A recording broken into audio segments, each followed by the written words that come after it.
What's up guys, Houndish here, and today we are going to jump in and talk a little bit about what to expect from Season 11. And of course, probably for the first time, we haven't had any kind of a reveal the week before Season 11 actually kicks off. And partly that is because it's obviously going to be tied to a reveal that also will show us content that we're going to get in the fall. And so with that in mind, we will speak a little bit about the content and the things we know about so far. We also have a newly leaked name for the season in other languages, and we'll speak about what that means in just a moment. But then also we're going to touch on all of the gameplay changes and updates, and we do have some new things, so changes to Antaeus wards that we'll see in the next update, as well as extra details about loot buffs, and then we'll round up everything that we know about loot sources, vendor changes, weapon tuning, and a bunch of other things that we'll get in Season 11 specifically, and that kicks off on Tuesday. So I hope you guys do find the video useful, especially with the amount of conversation we've had about changes we'll see across multiple seasons. I guess at this point it's good to talk about what's actually going to happen next week. Initially throwing some new artwork out there that Bungie shared of Eris and the Drifter on Europa. Not sure if this is going to be a face-to-face engagement of some sort, but of course they're teasing Europa as a new destination that we'll get in the fall of this year. But for Season 11 starting next Tuesday, the content theme and so on hasn't actually been revealed just yet, with the exception of a small leak that happened in-game for a few players in different languages yesterday, after the destruction of the Almighty and the conclusion of the story for Season 10. And so players in the Spanish version of the game saw a banner pop up that showed Season of the Visitors, but then there's also been a French version shared,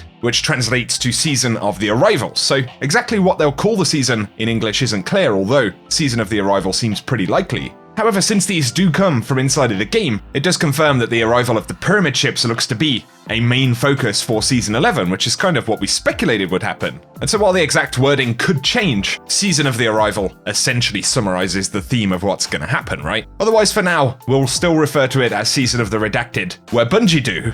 However, we do know that there are two activities of some kind for Season 11, so that's going to be the seasonal activity of some sort, and probably a second activity, if we use Season of the Worthy for reference, we had the Seraph Towers, but also Heroic Lost Sectors, so we should probably expect something along those lines, and hopefully we can be pleasantly surprised. But otherwise, we're into the gameplay changes and details that Bungie have told us about Update 2.9.0 that'll launch on Tuesday the 9th of June. This is a new one that we didn't hear about in TWAB, but Cosmo said changes to Antaeus wards didn't make it into the patch for next week, but are currently scheduled to come out the following week, so it looks like we'll actually be getting an update on the week of the 16th of June. And for the Antaeus wards specifically, of course there has been a lot of feedback, and so they've removed bonus to super energy when reflecting shots, but also added 1.5 seconds of sprinting before the exotic perk can be triggered by slide. And so it maybe doesn't address all of the feedback about that particular exotic, but we will get less super energy when reflecting shots successfully, and actually being able to set up those opportunities is going to be a little bit more difficult, as we'll need 1.5 seconds of sprint before the perk can actually be triggered. Let us know what you think about that, and whether those adjustments could be appropriate, and I'll be curious as well to see any other changes that we might get in the update a week after the season launches. But of course, Bungie announced that they are increasing the drop rate of 1000 voices, Anarchy, and Always on Time. And folks pointed out that there was no mention of Taraba, but DMG said that checking with the team, Taraba will follow the same rules as other exotics, so it starts at a 10% drop chance and builds to 50 over the course of 20 clears. And so essentially the exotic is going to have the exact same rule set as what you see with 1K, Anarchy, and everything like that. So it would seem that going forward, exotics from any raid are likely to have pretty similar protection there. But when players asked if 20 clears of a raid is going to be retroactive, DMG did say that unfortunately it won't. And so it is possible that you could have to do plus 20 clears after this update in order for that loot protection to actually kick in. Definitely bear that in mind if you're going to be hunting those ones down. But as of the other day, they also clarified on the subject of exotics specifically that Perfect Fifth on Polaris Lance will no longer be cancelled by a subsequent shot, so the exotic should be sorted out. But also, linear actuators will now work after triggering on yellow bar enemies. That is a change for the Dune Marchers. And then the Warlock's Celestial Fire melee ability will be able to trigger Winter's Guile Warlord Sigil perk.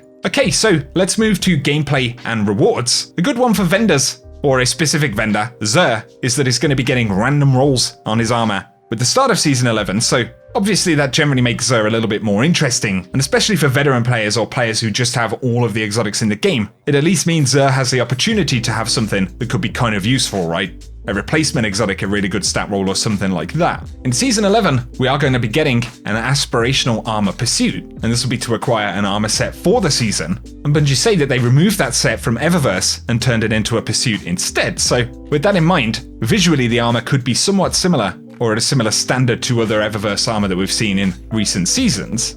That could be pretty positive, and they are going to be introducing the Intrepid ornament set from Season of Opulence to the storefront instead, as well as adding an additional 2300 bright dust to the season pass, a flare section to feature shaders and spawn effects inside of the store, and a bunch of highly requested items from previous seasons that will once again be available in the store.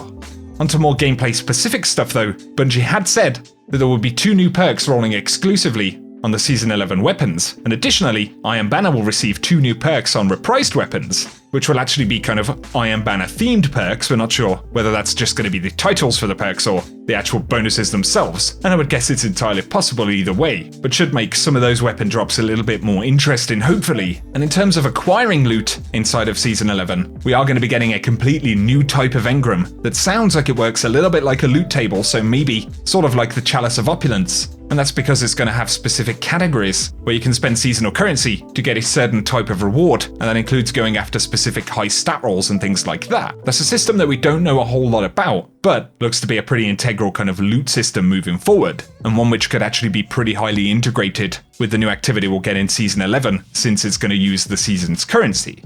We've spoken about trials recently as well, but as a quick recap, at 3, 5, and 7 wins on a card, we're going to be getting additional Masterwork materials dropped. Bungie are adding a weekly bounty that unlocks Trials engrams at Saint 14, and this gives the equivalent of the 3-win milestone for each week, which means you can access the engram and stuff like that, and then tokens have been rebalanced to focus on 3, 5, and 7 wins on a particular passage, including repeat passages, and tokens in general are going to be granted specifically through wins and bounties. So one of the things to bear in mind there is that Bungie have also added that they are adjusting some of the expiration timers on Season 11 bounties. So when you've got 19 of 20 grenade kills or something similar to that, the bounty timers are going to be extended, so you're less likely to lose any bounties that are straggling behind.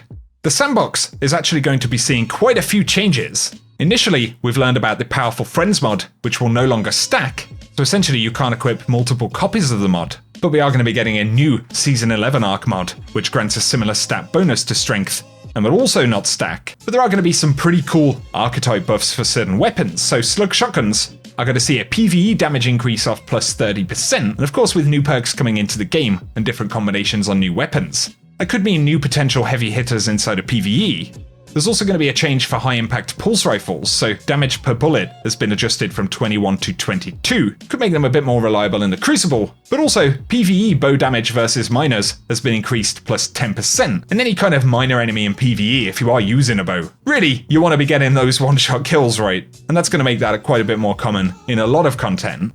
But then there are perk adjustments that they've made for certain weapons as well, so they've basically halved the reload speed bonus that you get from Outlaw, as well as adjusted the benefit of Feeding Frenzy, and so if you have 2 kills, the reload speed with the weapon will be equal to the updated version of Outlaw, and 4 kills will be the equivalent of the fastest reload in the game, with the exception of Alloy Mag. And then for Rapid Hit, they've adjusted the max possible reload stat from 100 to plus 60, and the maximum possible stability stat, importantly, from plus 50 to plus 25. And so it will be noticeably less effective there. And then for pulse rifles, fusion rifles, and burst sidearms, Slideways, Slide Shot, Ambitious Assassin, Subsistence, Overflow, Lead from Gold, and Clown Cartridge will all work correctly on those archetypes we mentioned. And so Bungie say they'll be focusing on using those particular perks on those weapon types more often in Season 11. But for some final perk changes, on Dynamic Sway Reduction, they've reduced reticle movement so that it better represents the stability boost you actually get when the perk is active. And for Pulse Monitor, they've increased the reload amount from 0.35 to 1, giving it plus 50% handling and a 5% faster swap speed, which is going to work on stowed weapons as well. And then of course you have the hipfire grip change, so 1.2 times aim assist fall off, plus 15 aim assist, and they've added plus 1.7 degrees precision hipfire angle threshold, which basically should improve the reliability of landing shots where they look like they should hit. And then for sneak bow, it'll no longer ping radar when shooting. So that's a pretty interesting change. And with weapon sunsetting, a new system that essentially gives all legendary gear a power cap that it can't surpass in the future, Should bear in mind with that one that the game will start displaying future power caps in Season 11, but no pieces of gear will actually be sunset until Season 12 and beyond. There is also, of course, the update to the world loot table that we're going to see next season, so moving forward, Bungie have said that basically they're going to curate the world loot table to have a more specific set of weapons that's changed more frequently and can come with more desirable roles. So the weapons that you can see on screen will be the focus of the weapon world pool for Season 11. And of course, some of those are coming back from previous seasons. And then Bungie are giving us the ability to use custom controller layouts or controller remapping on all platforms. So